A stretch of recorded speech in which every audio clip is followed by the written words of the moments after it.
Morning, everybody. This is the Board of Fire Commissioners. It is Tuesday, July 3rd, 2018. It is 9 a.m. and the meeting will come to order. Please call the roll. Let the record reflect Commissioners Glazier, Hada, Nimberg, and Woods Gray are present, and we have a quorum. Vice President. Okay, flag salute. Please rise. Ready? Begin.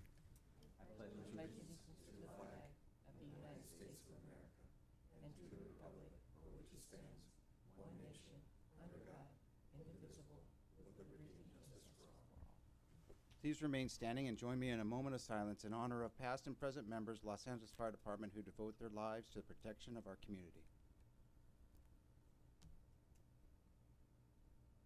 Thank you.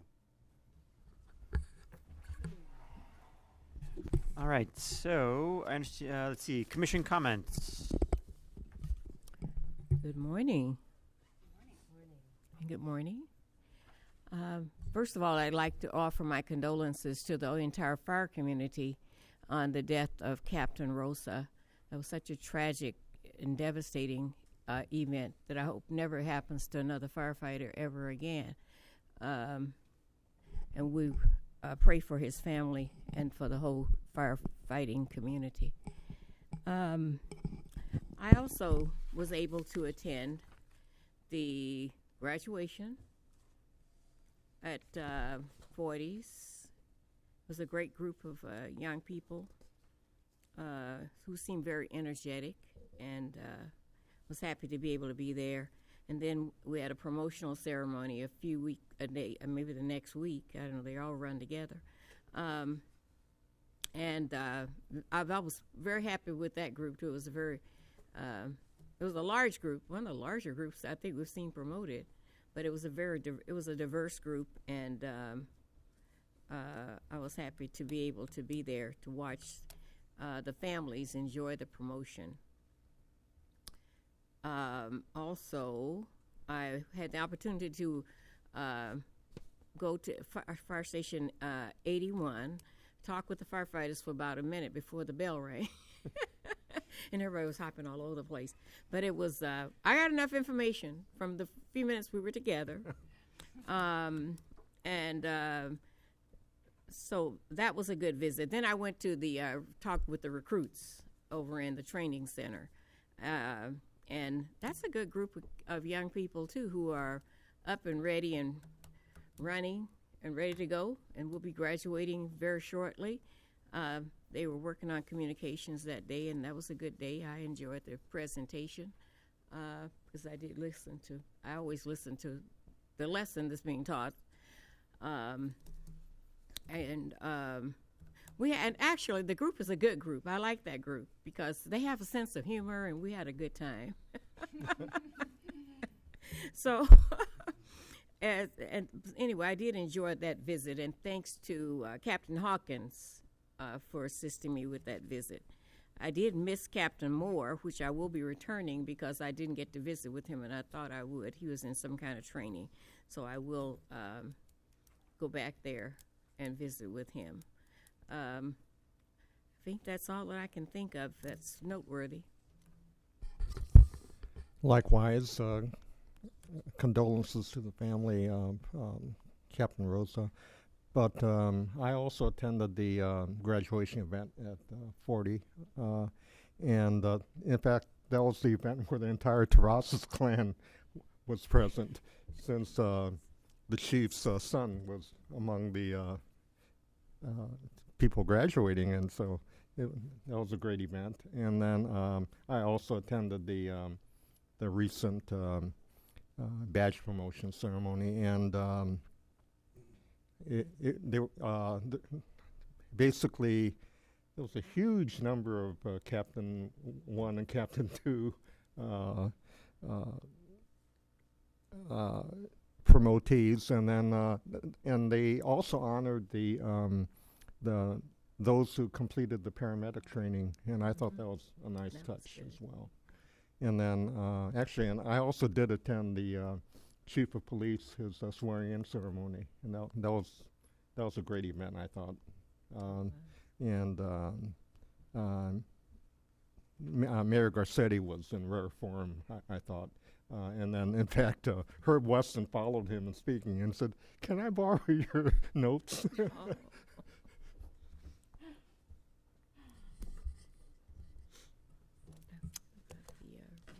Morning. Good morning.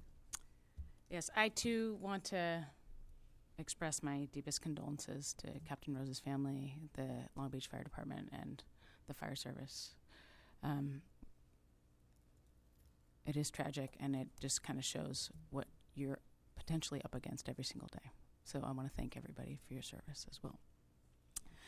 I attended the youth fire graduation, and I think it was the first time that all 4 of the cadet programs came together, and it was very inspiring and very well done. And I want to commend the youth program and the recruitment division for that. It was excellent.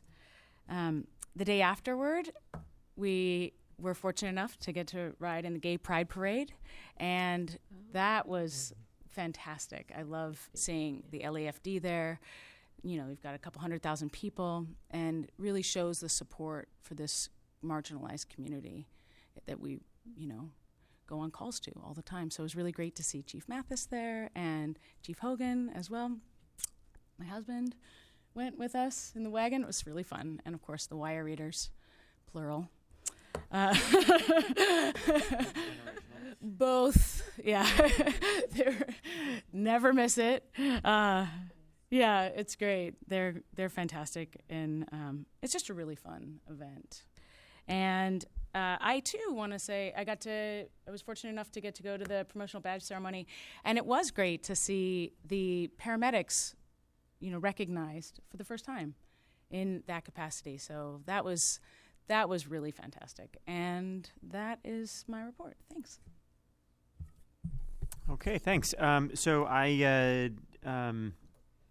fortunately couldn't be at the graduation or the promotional ceremony, but congratulations to all of our promotees and our recent graduates. I look forward to seeing them out in the field. Sorry to miss those.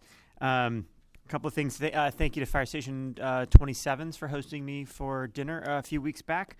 I was also at the youth program graduation, echoing Commissioner Nimberg's comments. It was a great event. I was really, really pleased to see a lot of the hard work that's been done by our department and by this commission too, starting to come to fruition, and just to see the excitement on the faces of the kids, the diversity of the group of young people that were in the programs, and how excited they were and all their families there. It makes me, of course, want to know what more we can do, and so to make it even better. I think that what more we could do kind of in the interim, as we continue to, and there's some good stuff happening in the budget, but as we continue to grow the programs, one thing I would like to talk about is how we can resource the staffing a little bit better, and I would like to ask for a report on what it would cost to provide a minimum number of stipends for staffing for the youth fire academies. I know that in the past, some were able to give stipends and some weren't able to give stipends. I don't think it's a lot of money we're talking about. So I would just like to hear what it would require to ensure we're able to staff those fire academies to the level necessary. And then I also heard that our cadet programs have a waiting list of over 500 to get into them, because we're just short on posts. And so, that would also be interested in hearing a little bit more about what would it take for us to increase our number of posts, between now and the and next summer. If we're able to pull in the level of diversity from that graduation, if we could pull that diversity into our cadet programs and then into a train to hire program, we would have no problems hitting our diversity goals for this department. So that's our future there, and I would love to see us think about different ways to get there. Also, in my travels around the field, I have noticed a lot of reserve engines out there for a long time. So I am curious if we could just hear a little bit about how things are going in the maintenance yard, if they're appropriately resourced, and what are the kind of metrics we look at when we see, how long apparatus is out of service? I worry that we run out of reserves, or I hope we don't. But I know that I've been on a couple of ride-alongs and spent a lot of time on some 1990s stick shifts. So, which some of the guys seem to love, but it's just curious about that. On a positive note, I was really excited to see the Chief's portal message about the paramedic rocker, and I'm really excited to see our command staff rocking the rocker right there. The paramedic rocker, I think, it's a small but really important thing for our department to recognize the achievement of individuals in our department who have gone the extra length to get that paramedic certification, maintain that certification.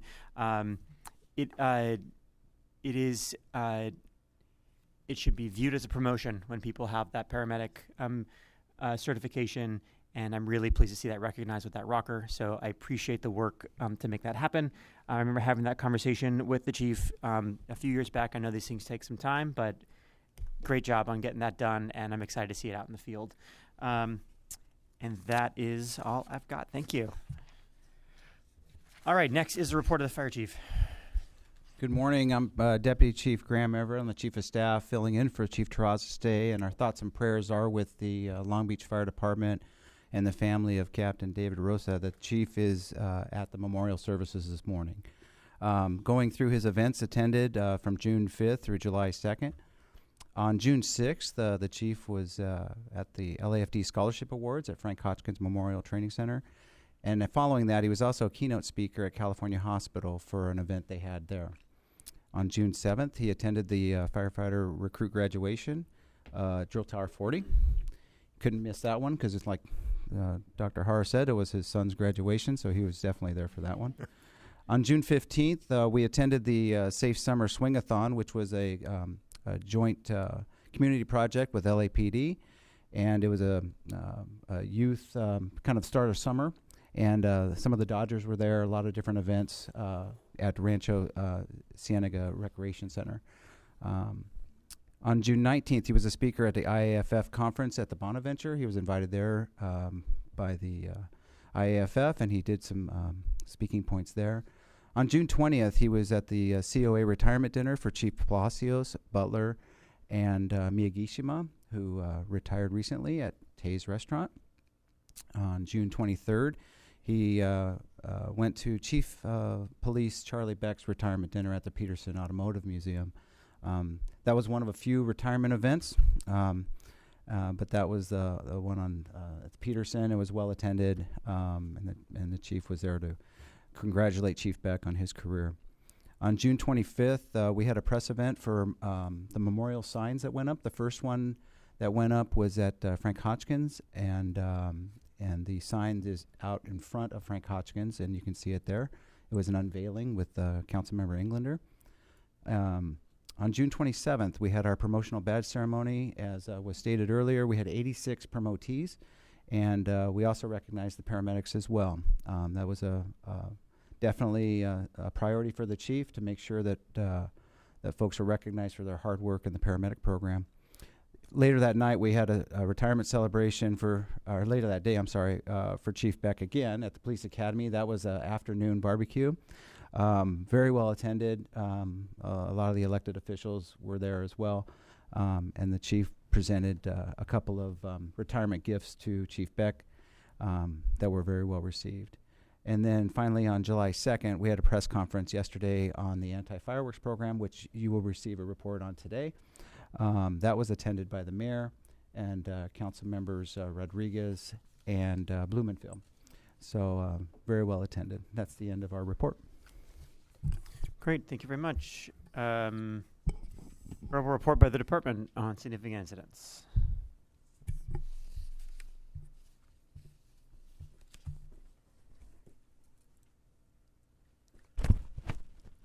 Good morning. Good morning. Members of the Fire Commission, Chief Everett, Attorney Raffish, and to the management and staff of the LAFD. My name is Armando Hogan, Deputy Chief in charge of Operations West Bureau. My purpose here today is to share with you a significant incident that recently took place in West Bureau. On Tuesday, June 19th, 2018, at roughly 7:46 p.m., Operations West Bureau Resources responded to 162 Griffith Park in Hollywood. This was incident number 1377. The first responding units found a quarter acre of medium to heavy brush that was topography driven with no wind and burning at a low rate of speed off of Western Canyon at the base of the observatory. After gaining additional situational awareness, an additional request was made for 5 more engines and 4 LA County Fire Department camp crews. Based on the quick actions of our firefighters and our outstanding air support, the fire was held to just under 4 acres. There were no structures threatened, and all additional considerations, were discontinued. LAFD mop-up operations took place until 0800 hours the next morning. LAFD crews worked seamlessly with the LA County camp crews and were able to keep the tourists and visitors of the observatory safe and apprised of the LAFD's conditions and actions. There were 93 firefighters, plus the 4 LA County camp crews on scene during this emergency, and a knockdown was declared at 10:11 p.m. after 2 hours and 25 minutes of engagement. There were neither civilian nor firefighter injuries. On June 20th, 2018, a discussion was held, and it was determined by the incident commanders to utilize our unmanned aerial system, or our drones, to gain a comprehensive look at the burn area and how we can deploy our resources as we continue to check for hotspots and any unforeseen challenges. Firefighter Dave Danielson, who serves as our ground pilot, arrived later that day and used his quadcopter and gave us all an outstanding perspective. This technology allowed us to determine the remaining size and scope of the work that needed to be performed, and also gave us the opportunity to save and rest resources and personnel. I will be piloting this technology in the coming weeks in OWB to assist the LAFD with pre-planning, prevention concerns, and situational awareness in inaccessible areas of the city. Thank you for your time. I'll take any questions if you have them. When you say piloting, do you mean you'll be piloting the? I was hoping you would catch that fantasy thing that I had going, sir. Nothing gets by me. No, I just basically I'll be overseeing the I got piloting it, I of got that it, I got program. Thank you, sir, for your attentiveness. I appreciate that. All right. Thank you. Thank you very much.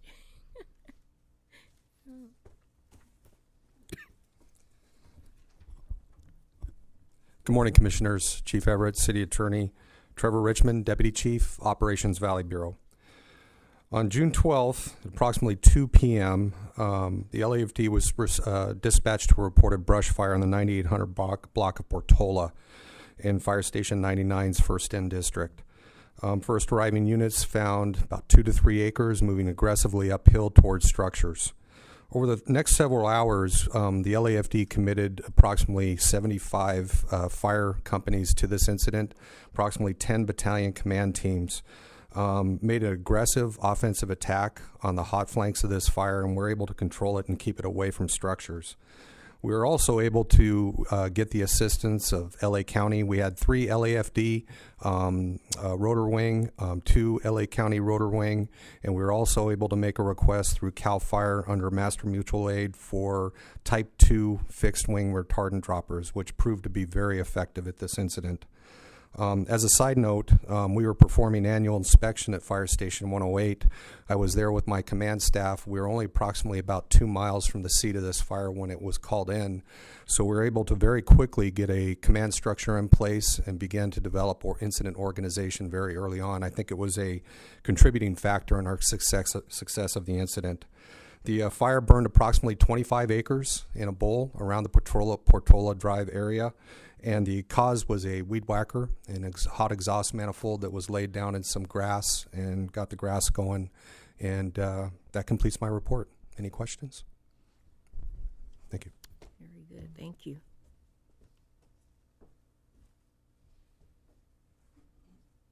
Okay. Thank you. Any verbal report with medical director? Good morning. My name is Aaron Guggenheim. I'm a Captain 1 assigned to the EMS Bureau Public Health Unit. I'm representing the EMS Bureau today with a presentation on medical emergencies from June 5th to July 2nd. On the evening of June 11th, LAFD resources responded to a reported traffic accident in the Arleta area. First arriving resources found a 3-vehicle traffic collision with a total of 5 patients. Firefighters safely triaged, treated, and transported 3 patients to a local area hospital. Unfortunately, 2 were deceased at the scene. On the evening of June 5th, LAFD resources were responded to an intersection in South LA for a traffic accident. Upon arrival, resources found a 2-vehicle collision with 1 vehicle impacting a light standard, pinning its occupant. With the assistance of Heavy Rescue 3, the patient was extricated. Firefighters worked to safely triage, treat, and transport a total of 3 patients to a local trauma center. Lastly, I'd like to present an incident with a truly positive outcome. On June 26th at 6:35 p.m., the members of Station 34 were preparing for biennial inspection, which is an arduous process, when a bystander ran up to the station screaming that her husband was ill across the street. Members responded right away and found the patient to be in cardiac arrest. Due to their efforts, the patient not only achieved return of spontaneous circulation, but was awake, alert, and speaking coherently upon arrival at Cedars-Sinai. This incident and its positive outcome highlight both the caliber of our members and the ability of the department to deliver high-quality EMS to citizens of LA. Thank you. Thank you. Okay, thank you. All right, we have no presentations today, is my understanding. Good. All right, moving on to the consent agenda items. Do I have a motion to approve items 4A through 4F? Mr. President, Yes. I'd like to pull for comment item C and item E. You got it. Item C and E will be put on the regular agenda items. Can I get a motion to approve the recommendations for items 4A, B, D, and F? So moved. Do I have a second? Second. All in favor? Aye. Items pass. Why don't we move on to 4C? Okay. Yeah, I actually pulled that item because I wanted to, when I started 5 years ago, I had a concern about contracts that were being issued to people in the state, the city, and the county, and local control over these things. And I just wanted to acknowledge the fact that it appears that from these 2 reports that we're moving in the right direction. And I'd just like for the finance department or whoever's dealing with these contracts to know that I am aware and paying attention to the fact that they are looking for other contracts, and that this particular contract is a female-founded organization, and it's an LA group. And I'm really happy to see that, and that they've done a bit of work in the LA area. This is the kind of thing that I want to see us doing more of in the city, and I've spoken to the mayor's people and different people about this, because we realize that some contracts we started 20 years ago, things have changed in the city, and we have many new businesses and many new business owners. And for diversity, we would really like to continue to look at new companies and make sure that they have an opportunity.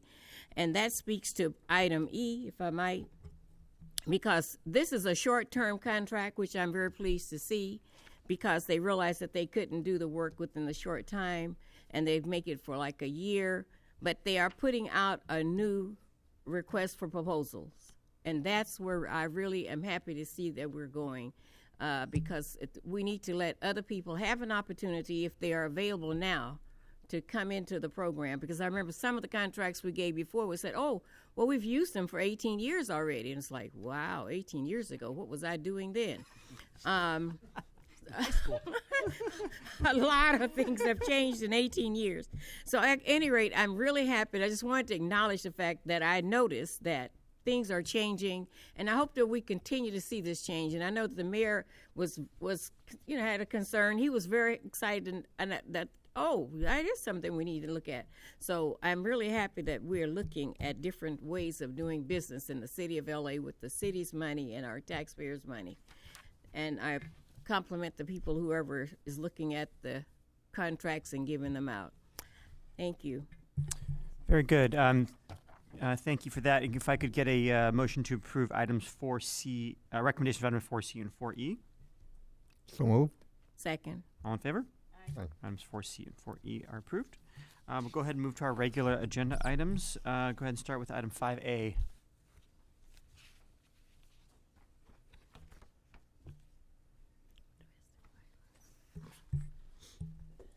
Good morning, Commissioners, Chief Everett, Council, Isela. My name is Nikki Berdowie, the Executive Officer for Administrative Operations. I'm here today to provide an update to our Domestic Violence Action Plan, which also includes human trafficking. Pleased to say that at this point we have trained all members of the department. When we were here last time, we had just started training all chief officers live. Now we've trained all captains live, and we've also put together a video with MySafe LA that has been posted on Target Solutions, and all members have taken that training. We completed that at the end of 2017. The other thing we're doing to ensure that all new members of the department are being trained in this is as soon as members complete the drill tower, they're assigned to the Target Solutions training, and their captains at their first house are also aware of that. So they have that as one of their proficiency exercises, if you will, for their first house. So we're making sure we're hitting all the newer members coming on the job. Additionally, the EPCRs do have the check boxes now for human trafficking and domestic violence, or suspected rather. We have had 115 for domestic violence and actually 11 now for human trafficking.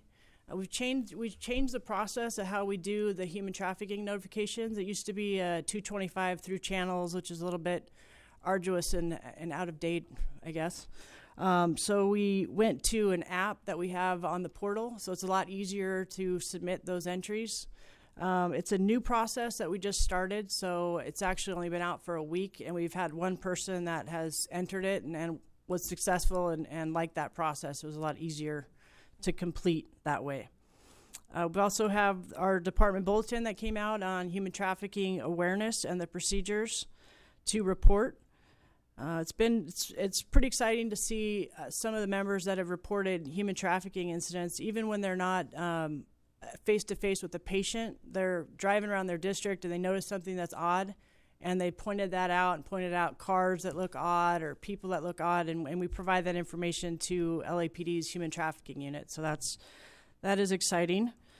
Our future goals are we're in the process of completing the Domestic Violence Department Bulletin, which will provide a little bit more information and how to recognize it and what services we can provide to those patients. We're also looking to increase the tracking process that we have in place with the EPCRs through nurse educators and EMS captains, info notices, things of that nature. We're continuing to track the victims that we're going on, and we're looking at how we're going to best use that data. We don't have a significant amount of data right now, but we've been in contact with LAPD looking at ways in which we can best utilize that data to help these patients. So we're working on that. And then the other thing we have coming up is a campaign it's actually a partnership with LA County. It's called the Safe Youth Zone program. So it's similar to our Safe House program, but this is more specific to victims of human trafficking. So we're going to be, we're actually meeting with Councilwoman Nuri Martinez next week to talk about that. So that's an exciting new program coming up. And we're continuing to collaborate with our law partners to look at better ways that we can assist victims of domestic violence and human trafficking. So that is my report. Do you have any questions? I might have a few. First of all, I want to commend you and the department for initiating this training. I saw how transformative it was. And I mean, I took the training as well, and I learned a lot. I thought I knew about human trafficking a little bit, just being on the Women's Commission, and learning the signs and learning, specifically what to look for, the language that's used. It was really informative, and I saw how much it impacted the members.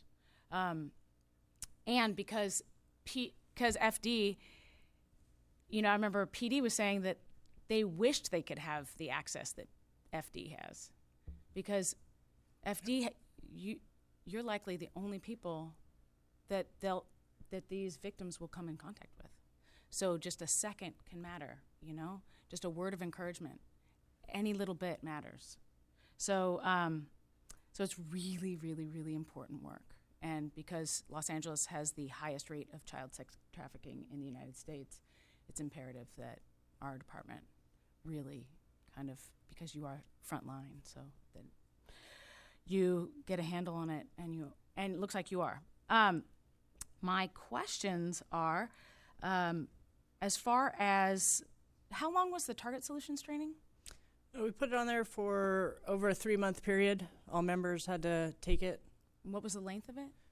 Each class it's separated each section was an hour. So there was, for domestic violence, for example, there was a half hour on safety and on these types of incidents, and then a half hour on recognizing domestic violence victims. Mm-hmm. And then for human trafficking, it was similar, how to recognize and identify human trafficking, and then understanding the victim from within and creating more empathy for these types of patients. So both of them are each an hour long. And then we also had survivor stories that were in there that's kind of supplemental that they could watch. It wasn't mandatory, but a lot of people watched it and were impacted by that. It was extremely impactful. I know that the survivor stories, were impactful and informative. Is there a plan to continue updating this training? Yes, right now we're working with in-service training and EMS Bureau and collaborating and trying to determine how we're going to continue this forward and sustain it throughout the department in the years to come. So are they going to update it annually? I mean, is there a plan to do it annually? It's either going to be annually or every 2 years. It just kind of we're kind of looking at that now and trying to fit it in with the annual training calendar that in-service training has. Okay. So we're in the process of determining that. And do you know when that'll be determined? I would say over the next couple months, we'll probably have an idea of where it's going to fit in with the annual training plan. Okay. Yeah. So 3 months? Yes, let's say 3 months. Let's say 3 months. Just to be specific. 3 months is good. I Yeah, know. 3 months is good. No, this is extremely important work. And, these are some of the most dangerous calls that we go on. And by we, I mean you, because I'm not going on them. So it's important that we understand, how to, identify and then mitigate the, Right. the fallout. Okay. And so EMS Bureau is taking over the training? Well, we're looking at a collaborative effort between EMS Bureau and in-service training. So we're kind of all in collaboration trying to figure out who's gonna bring that forward. Who's going to own it? Correct. Okay, 3 months. Yes. Yes. Excellent. We do have other agencies that are also offering to provide us with training videos and things like that. So we have some options. Right. Is that the ones that came to do the training? No, county probation actually offered to provide us with a training video. Of course, LAPD is always there to help us out. And they're mandated to have training in human trafficking and domestic violence every year through the post certification, whereas we're not. So Right. we're one of the few fire departments around that actually has done this training. Right. So I think like I said, once again, I want to commend the department. I would like to see this as an annual training. I mean, I think every 2 years is probably insufficient. Also, because as a city, we're learning a lot more. Right. And when is the next report coming to commission? I believe it's a year in March, right? I don't have Yeah, that we get information. that- I believe it was due in March, so I would assume March of next year. We're currently on an annual cycle, but if we Yes. have stuff that we want to learn more about, we can add some interim reports if you'd like. Yeah, probably in 3 months. Can we get it in 3 months? Figure out where we're at with EMS and in-service training? Yes, we can do that. Okay. Excellent. Very good. I think that is all I have for now. I Okay, have more thank you. questions, but offline. Okay, Thanks. great work. Thank you. Thank is- you so much. Very good. Thank you very much. Very needed. All right. Mr. President, Yes. is a motion in order? Yes, please. Oh, I move BFC 18-053. Second. All in favor? Aye. Aye. Approved. All right, we're moving on to 5B, report on unwanted alarm enforcement. Good morning, Commission, Chief Everett, Attorney Reifish, Roy Harvey, Assistant Fire Marshal, here to report on the unwanted alarm program. In summary, in calendar year 2017, the LAFD responded to 34,684 automatic alarms. We arrived on scene at 71.13%, which was 24,669 incidents. And of that time, we were canceled prior to getting on scene at 10,115 incidents. The percentage of the automatic alarms that resulted in fires was just 0.63%, which was 214 actual fires. For the first quarter of 2018, we responded to 9,339 automatic alarms. We developed an unwanted alarm program, and what we're working on is to increase enforcement, recuperate costs, and reduce the number of automatic alarms. What we did is we developed a trial program which started in February, and we had 3 battalions that we ran the trial in, Battalion 1, 17, and 18. We also developed a online presence where companies would be able to refer the unwanted alarms to the Fire Prevention Bureau. It was very successful. Basically what happened, if a company responded 3 times in one shift, they would refer, or 3 times in 30 days to the same building. So we started eliminating some of our chronic users. During the trial, 6 buildings were sent to our Reg 4 hearing officer in the city attorney's office. All 6 have successfully been repaired and are functioning properly. 8 buildings have been repaired by completing a new Reg 4 test on their system and are functioning correctly. We have now have a citywide policy where the field resources use the Bureau referral form to refer these buildings. During the recent months, 33 requests have been processed. Of those, 26 have been repaired and are functioning properly. That's a 78% improvement. We run monthly audits on the unwanted alarm program using the criteria of 3 or more automatic fire alarms. And in January 2018, 196 occupancies qualified, February 173, and March 175. That's citywide. We're working with LAWA, which is probably one of our biggest offenders. And what it is in LAWA, it's a lot of construction always going on in the terminals. So many of the alarms that we get at LAWA are more a result of the contractors not reporting to the alarm company that they're working in a certain area or taking parts of the system offline while they're working. Also, you have a transient population, and we get quite a few manual pull stations.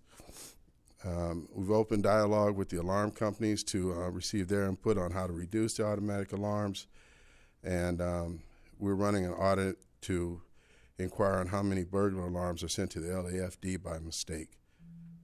We're now developing an ordinance. It's in draft form, similar to what the LAPD does to charge for unwanted alarms. What we've run into with that, though, is now we have to determine which automatic alarms that we will be charging for and which agencies, because we have a lot of government agencies that are involved in that process, so we have to work that out. But so far it's been successful. The field has adapted really well to it. They accept it. They use it as a tool now, and it's taking a little bit of workload off of them. We recommend that you receive and file this report, and I'll answer any questions.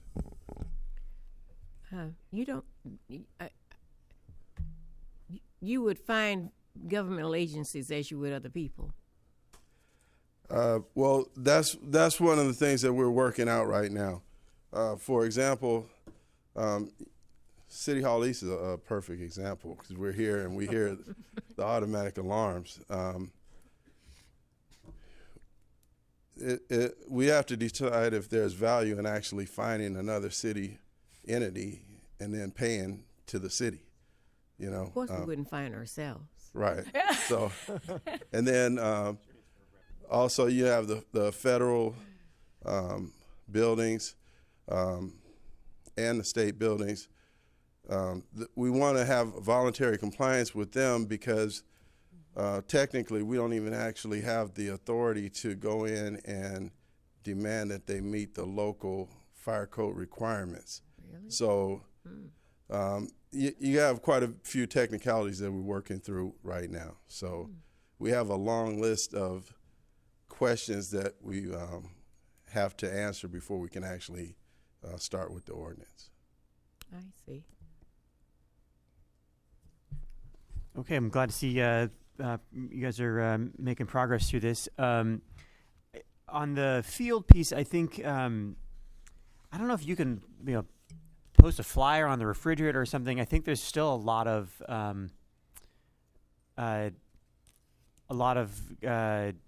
our crews in the field who just aren't aware of what to do. And because I'll go and I'll sort of quiz them because they'll be like, "Well, what are you going to do about these false alarms?" And then we'll have a conversation about what's a false alarm and what's an unwanted alarm, and trying to help the education.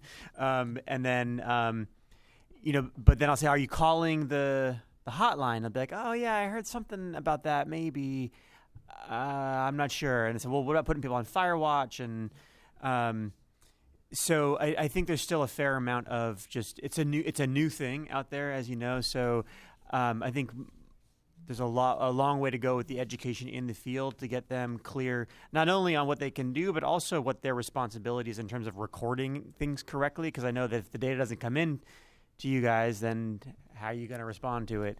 Right. So I don't know if there's anything more. I'm sure it's been on the portal, but if there's more that can be done, whether there's someone on every shift who's kind of the responsible person, or you can put a flyer on the refrigerator or something. I just know it's like a constant irritant out there.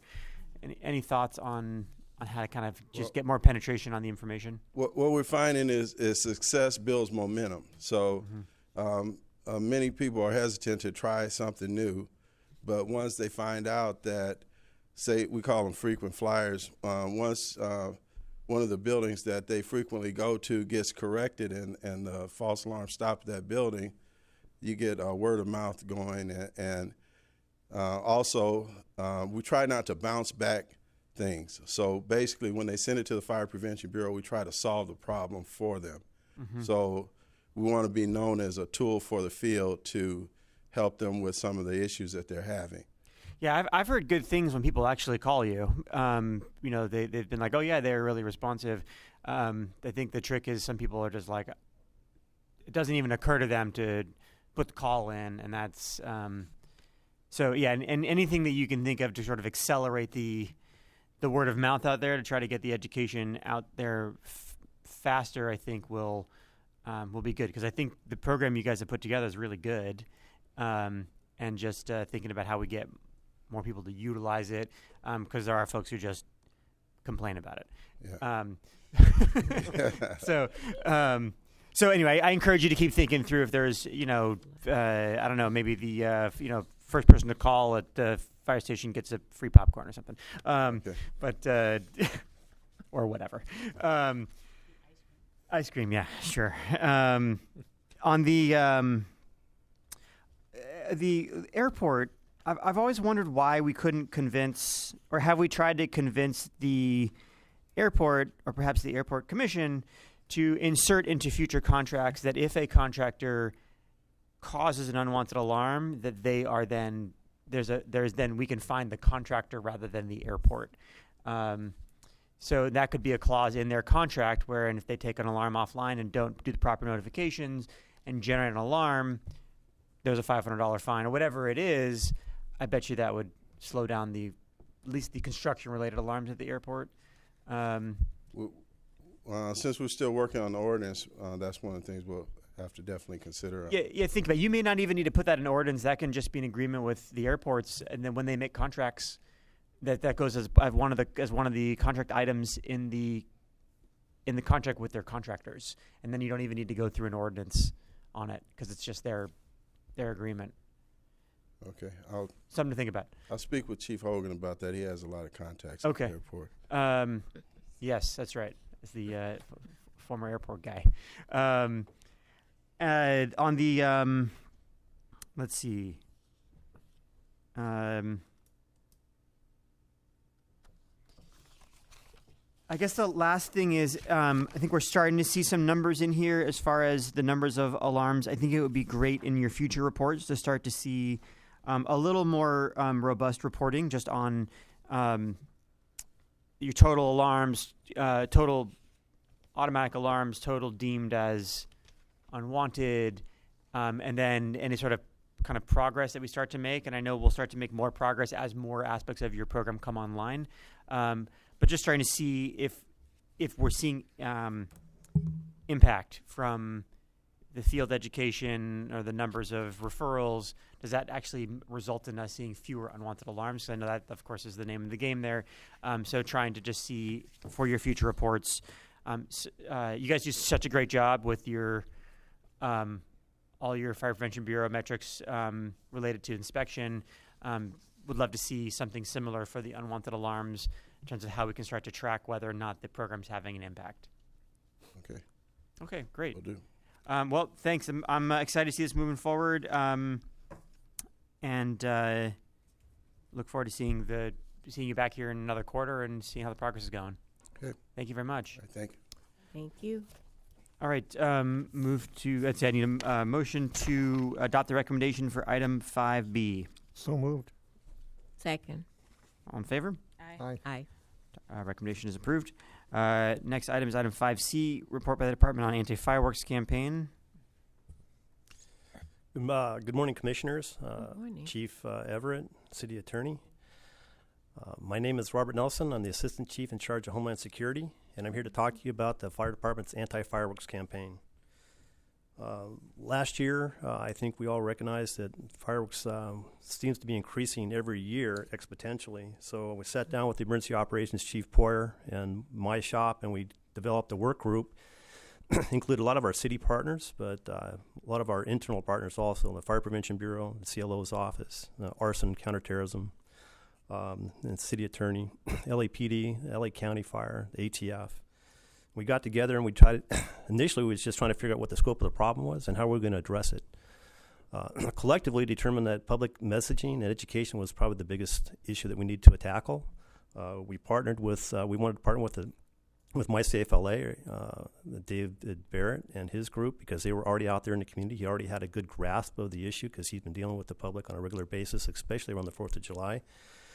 So we brought those folks in, and we decided that we had to do some surveys in our department, figure out what our education materials were like in our fire stations.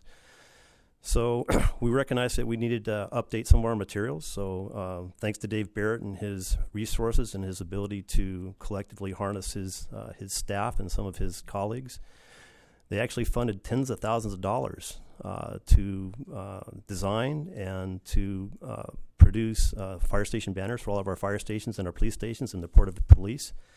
So he was able to produce those and put those out. They're quite large. They're 11 feet by 5 feet. And as of today, I think every fire station and police station in the Port of LA has banners up.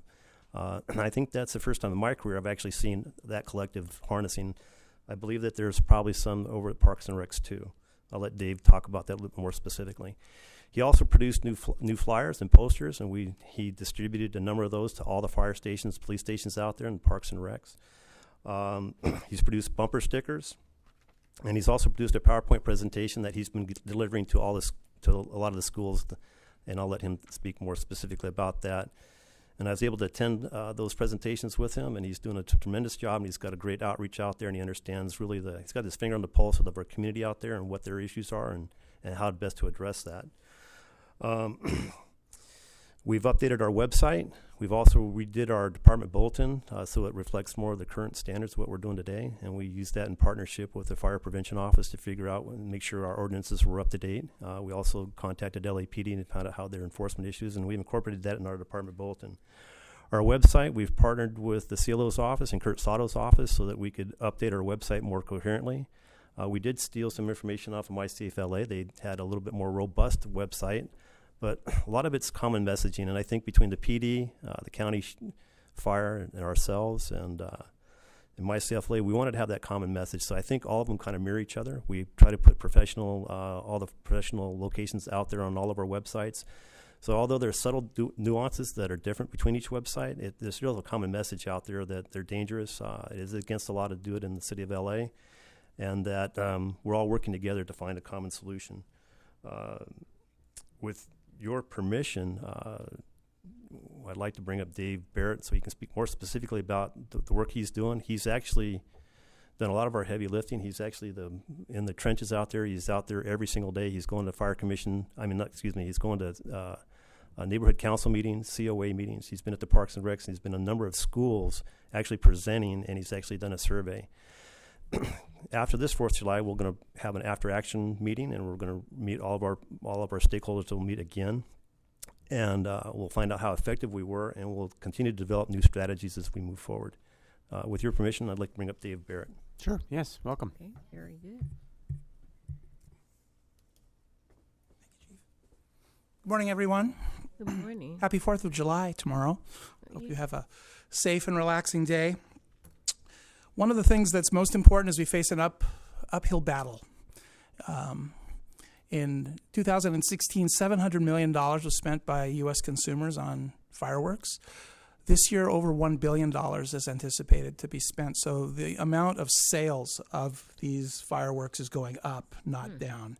In the areas surrounding Los Angeles, 4 years ago, there were 37 cities that sold safe and sane fireworks. That's up to 43 cities now. Everyone is interested in the tax revenue that comes from that supports schools. I live in Costa Mesa. There's a fireworks display stand every 50 to 100 yards on every major street. In fact, Costa Mesa Fire actually has firefighters with flyers out there talking about how illegal fireworks are no good, but safe and sane are okay. So it's an interesting kind of a dynamic that we face. In 2017, our original estimate in terms of research was that 3,900 people went to hospitals for injuries. It was actually 12,900 people went to hospitals. There were 8 fatalities that were recorded, and interestingly enough, 4 of those fatalities were a result of sparklers. So if you think about a sparkler as being something that could kill someone, but what people do is they take bunches of them and tie them together and make other kinds of devices out of them. In our efforts overall, Chief Nelson explained that we thought it would be a good idea to try and create a collaborative effort with the same messaging, and we created 150 banners for fire stations and police stations, including Port Police, had some very good meetings with Port Police, telling them about the influx of fireworks from China. They apparently make about 70% of the illegal fireworks that are sold in this country. And they're working hard to see if they can find a container at some point in time and create a very public bust related to that, if they can do that. We've distributed 17,700 flyers, 4,400 bumper stickers, and it has been a really engaging process to teach the children in Los Angeles, the 4th and 5th and 6th and 7th graders, about why fireworks are illegal. Nearly all of them had no idea that they were illegal, which is an interesting statistic. We have so far counted over 400 students that have been injured by fireworks in our presentations alone, and we've just been a drop in the ocean in terms of the number of places we've gone. In our after action report, we anticipate that we'll have all of our numbers together, but we'll reach well over 12,000 kids in this process of Rec and Parks at schools. We often bring a deputy city attorney with us and or a fire company. It creates a tremendous amount of impact on these kids. Their main message to us is that their parents will not pay attention to them relative to not using fireworks. So this first step, though, of education is tremendous because they didn't know. And now even in areas where the kids, in South Los Angeles, there are some places where the kids were combative. They were like, what do you mean? This is what we live for. But at least now they know that they're illegal. So it's been a great collaborative effort. My thanks to Emergency Operations and Counterterrorism and the Fire Chief's Office. I would also note, for those of you that weren't there yesterday, the CLO's office did a really terrific job with the press conference. It alternates between LA County and LA City. And the fire chief even said the Los Angeles City Fire Department, which I really liked when I heard that yesterday. So if you have any questions, I'm happy, and Chief Nelson would be happy to accommodate you. Thank you so much for all your hard work on this. It's great to have great partners in the field helping us out on this stuff. So we appreciate it. Sure. Great. Thank you so much. This is extremely important, as well as pretty much everything we do here. But let's just call it what it is. But I went up to Griffith Park to watch the fireworks. I had no idea how extensive it is. When you can look at the whole city, it looks like Fallujah. And it's a little, I mean, I'm very, very grateful that the 106 degrees is coming on Friday and not tomorrow. But how, yeah, it's crazy. I had no idea. I just remember driving down the 101 and seeing a firework go over my car and being a little terrified, but that just seemed like an anomaly. It's not. So I was just wondering, is there any way to track the efficacy of this campaign? I think it's important to do an education campaign. I mean, I'm just thinking, is there any way to track it? Yes, there is. In fact, there's a process underway with the Los Angeles Police Department partnership. They're tracking every radio call that comes in related to fireworks activity. 2 of the bureaus started that 2 years ago. 2 of the other bureaus had not. But now everybody's on board with that tracking. We're collecting metrics from every single presentation we make. One thing that I would encourage to see happen if possible, our airships, our rotor-wing airships have got cameras available to them, and if there's an opportunity on the 4th of July, even though it's in the evening, to be able to get an aerial view of the city so we could take a look. There is news coverage from the year before last, and it did look like Fallujah. It'd be interesting to see if it's declined at all. It's going to take a couple of years. It's a cultural shift, but we are capturing data, and we will be able to report to you on that. Okay. Yes, and I'm working with our dispatchers to try and capture our fireworks-related calls, and most of our calls, they may start out in the fireworks realm, but they end up as a medical or some sort, or they may end up as a rubbish fire or some other type of incident. So we're working with those folks to try to capture that data more specifically, because our fireworks-specific data is kind of low, because most of it differs over to law enforcement. They are aware of the issue. It was too late this year to actually put something in place to actually start to quantify that. But I think as we move forward, especially with the way that we've got all of our partners working together, that we will be able to address that more specifically next year. So that'll help that with that matrix as we move forward. I will say that, like the Central Bureau Chief Legal has allowed our CERT members to get out there and borrow plug buggies, and they'll be out patrolling. Actually, they start sometime around 10 in the morning. They patrol until 10 or 11 at night. And that helps, and we put those in the heavy areas or our brush areas, and we do see a significant decrease. The folks that report back to us say that they see them out there, and the people, they may move or migrate to other areas, but at least they keep it out of the brush area. And so I think that's important, along with our brush patrols, and I thank the deputy chiefs for allowing us to use their resources for our CERT members to get out there and get out in the public. Excellent. Thank you so much. And thank you so much for the report and addressing this, and MySafe LA for all the work you're doing as well. Mm-hmm. I'd just like to commend MySafe LA for all the work that they do in various areas, but this is a really important one. I don't know, well, the work you're doing is going to have an impact, but in the neighborhood where I live, they've been shooting fireworks for the last 2 months, or at least 2 months already, so there's no real season for it. You know, it seems like it's all anytime they get ready, they get a hold to it. And some of my neighbors' concerns that have been raised is they're actually concerned about the safety of the police and the fire people who are going to be patrolling the areas. They've expressed that. So I hope that everybody will be safe in every way that they can. But we just have to keep working on it, I guess, because hopefully we'll see if it's better this year. I have a video from last year also. So I'll look at mine this year to see if it's going to be better. Okay, thank you. Can I get a motion to approve your recommendation for item 5C? So moved. Second. All in favor? Aye. Motion is approved. All right, we'll go ahead and move to item 5D. It's a report by the department on the adopted budget for the fiscal year 2018-19.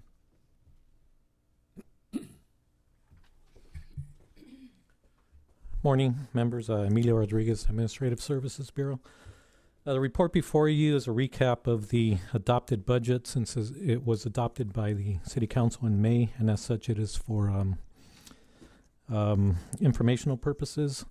The 18-19 budget moves the department in a strong step forward to maintaining its public safety goals, particularly by bringing on additional first response staffing and equipment resources. The budget of $674 million represents a year-over increase of nearly 3% from last year's amount of 657 million. The budget adds 48 firefighters and 4 engine companies through support of the 2016 SAFER grant, restores emergency incident technicians to the remaining 3 of 14 battalions, and brings additional ambulance support to fire stations with high call volumes, and that would support about 3 fire stations. The budget also continues recruit training for 3 classes this year. The budget supports ongoing initiatives, including staffing support for the cannabis inspection program and expansion of the successful APRU, the Advanced Provider Response Unit program, with 5 additional units under partnerships with local hospital organizations. And that staffing is being ramped up now with the APs and support firefighters. In addition to the $674 million operational budget, an additional $60 million is made available for MICLA fleet replacement, which includes the addition of a 5th water-dropping helicopter, the capital improvement expenditure program for major upgrades in critical technology infrastructure, specifically the fire station alerting system, and additional resources through the unappropriated balance for a fire escape bailout system, and that's subject to receipt of federal grants for mutual aid overtime to address a continuing pattern of year-round high fire hazard conditions and other purposes. So all in all, the department will utilize approximately $734 million between all resources for its operational needs this year. The full listing of the department's proposed budget requests and approved items are included in the attachment to the report before you. The only real changes from the last time the budget was presented back in November, I believe, was the addition of funding for the professional cleaning of turnout gear. That was about $125,000. And the addition of a pharmacist staffing to supply medications in the field, since the LA County no longer provides that service.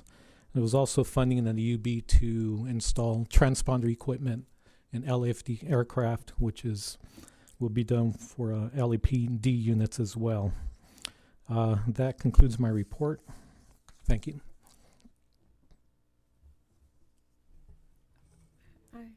Any questions? I wanted to find out that the additional ambulances support for 3 fire stations. That's 3 ambulances, 1 at each one. 3 units. That'll support 3 ambulance units on platoon duty full time. Oh, okay. Okay, very good. Because I'm actually happy to see that, because there's a concern that we need more ambulances as opposed to fire trucks from the people in the field. That's good. The other question I had was about the Valley Operations Bureau Environmental Studies. What is that? That is to reconstruct the headquarters for the OVB in Fire Station 88.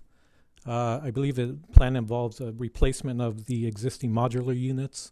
There's an EIR process involved, so the funding of $600,000 will provide for that process. Just for study. Right. Okay. Oh, thank you. I think that was my only questions. The funding for the ALS or BLS/ALS ambulance, is that a full year funding, or is that for the ALS ambulance? Yeah, that's to cover a full year. There's about $400,000 provided for that purpose. That's full year worth. Right. Okay. Great. I did have one other question. For the cannabis programs, we will get reimbursed for that. It's in our budget now, but will we get reimbursed from the? Those costs are recovered through fees implemented to the program, so those calculations have already been performed. It's already been calculated that way. Right. Okay. They are cost recovery. Okay. Very good. Thanks. Okay. I need a motion to approve the recommendation for item 5D. Mr. President, I move BFC 18-062. All in favor? Aye. Thank you. Motion items approved. All right, we do have one public comment. So I will go ahead and call up our commenter, Ms. Jacqueline Richardson.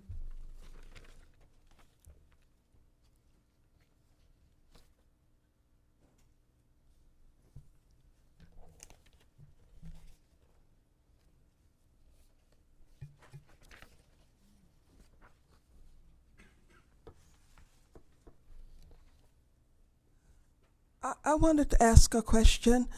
That question is, do the women have separate public accommodations from the men?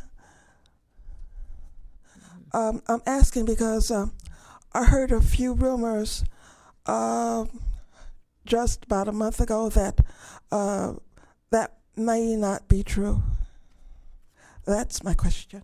Okay, maybe we could have one of our staff members just meet you in the back there. They can answer any questions you have about the accommodations.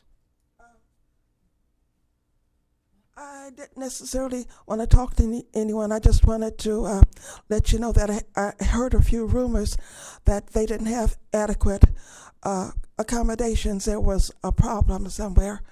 I had heard a few rumors on the street, and I wanted to bring that to your attention. Okay, thank you very much.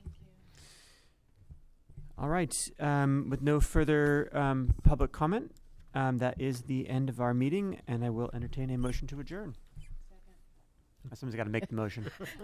I move the meeting for the adjournment of the meeting. Move to adjourn. Was that a move? Who gave the move to adjourn? That was. I'm going to attribute that to Commissioner Woods Gray. We had a motion to adjourn, and we had a Yes, we second. did. And all in favor? Aye. We are adjourned. Thank you so much.